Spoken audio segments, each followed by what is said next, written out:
සමාජයෙන් එළියේ ඒ වගේ හැසිරීම් වලට කියන්නේ පොන්නකමක් කියලා. ළමයි අහන්නේ අපිට ඉන්නේ පොන්න අගමැතිනි කෙනෙක්ද පොන්න ගවර්න්මන්ට් එකක්ද කියලා. ළමයින්ට සාධාරණයක් කරනවා කියලා ඒ කරන විදිහත් මචං වීඩියෝස් වල කිය බලය අරගෙන ඊට පස්සේ දැන් මචං ඇහුනේ නෑ වගේ ඉන්නවා. එහෙමයි NPP එක ඇතුලෙන් ඔයාව කපලා කියලා කට්ටිය කියන ඒවා අදාළ නෑ මචං ජොබ් එකක් ගත්තා නම් ඒක හරියට කරපන්. ඒකේ accountability එකක් තියෙනවා. ඔයා ගොඩක් accountability ගැන කතා කරපු මොනස්සෙක්. පුළුවන්. ඔබ දන්නවා මේ ළඟදීත් UNICEF වාර්තාවක් තුලින් ඉදිරිපත් කරා තුන්වෙනි වසරේ දරුවන්ගේ ඉගෙනුම් නැතිවීම සියට ඉතාමත්ම ඉහළ මට්ටමක තියෙනවා. ඒ තුන්වෙනි වසරේ. හරිනේ ඔබතුමීගේ පචත් දැන් 100ට ඉතා ඉහළ මට්ටමක තියෙනවා ලංකාවට පේන විදිහට.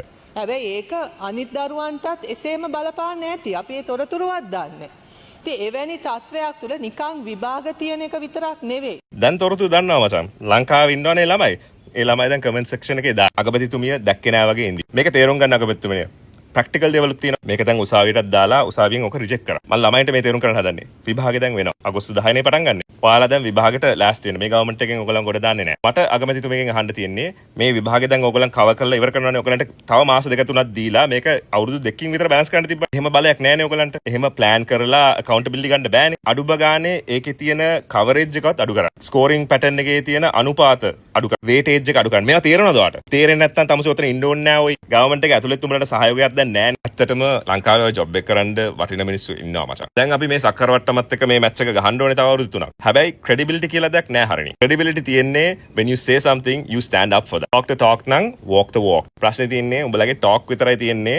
walk නෑ. ඉතින් දැන් හොඳට වාහන තියෙනවනේ. මේකෙන් තාම ගොඩ එන්න පුළුවන් ඔයගලන්ට. තව සති දෙකක් තියෙනවනේ. මේකේ පොඩි ඇඩ්ජස්ට්මන්ට් වගේක් ඔයගලන් කරොත් ළමයින්ට පොඩි හරි සාධාරණයක්. දැන් සම්පූර්ණයෙන් සාධාරණයක් වෙන්නේ නෑනේ මචං. මේක තේරුම් ගන්න. මේක කල්යයි කියලා බලාපොරොත්තුෙන් ගොඩාක් ළමයි එහෙම සීන් එකකුත් procrastination සීන් එකකුත් දාලා දෙනවා. නැද්ද කියපන්කෝ මම දන්නවනේ උඹලගේ හැටි. ගොඩාක් කෙවුම් මචං හිතාගෙන හිටියේ කොහොම හරි මේ නඩුවෙන් හරි ගොඩ ගිහිල්ලා මාසයක් දෙකක් හම්බෙයි කියලා. ඒකට මම උඹලට බයින්නේ නෑ. මම උඹලට කියන්නේ welcome to the real world. නංගි මල්ලි මේක තමයි අපේ ලංකාවේ යථාර්ථය. උඹලා ඔය ජොබ් මාකට් එකට එන්න හදන්නේ. දත කට කාලා ඕකනේ කරන්න හදන්නේ. ආවට පස්සේ කොහොමද කියලා බලපන්කෝ. උඹලට මේ අවුරුද්දේ සැර අසාධාරණයක් වෙනවා. මට හොඳට මතක දෙයක් තමයි මචං. මට හෙඩිච්චි තියෙනවනේ. මම විභාගවලට දාන්නේ අන්තිම මාස දෙකේ පාඩම් කරලා. මම අද A level කරා නම් මචං මට ලොකු ෂොට් එකක් හම්බ වෙනවා. මම ඒක හොඳටම දන්නවා. ඒක හින්දා තමයි මට මේක ගැන එම්පතයිස් කරන්න පුළුවන්. පීඩිත පන්තියේ ආණ්ඩුවනේ. ඵලයන් බයන්න. ලක්ෂ දෙකක් විතර වාඩි වෙන එක්සෑම් එකක් මැඩ. ඔයාලට ඡන්දේ නැති වෙයි. මේ වා කියපු බොරු ඔක්කොම දාලා මම වෙබ්සයිට් එකක් හදලා තිනවා ගිහිල්ලා බලන්න. අන්තිමට පොලිසි පේපර් එකකුත් මම ලෑස්ති කරා ඔයාලට කියව ගන්න පුළුවන් විදිහට. හැබැයි පච වලට වැඩිය හොඳයි මම හිතන්නේ. A level ලියන නංගි මල්ලට මට කියන්න තියෙනවා. ඔයාලට මේ වෙලාවේ ඔයගලන්ට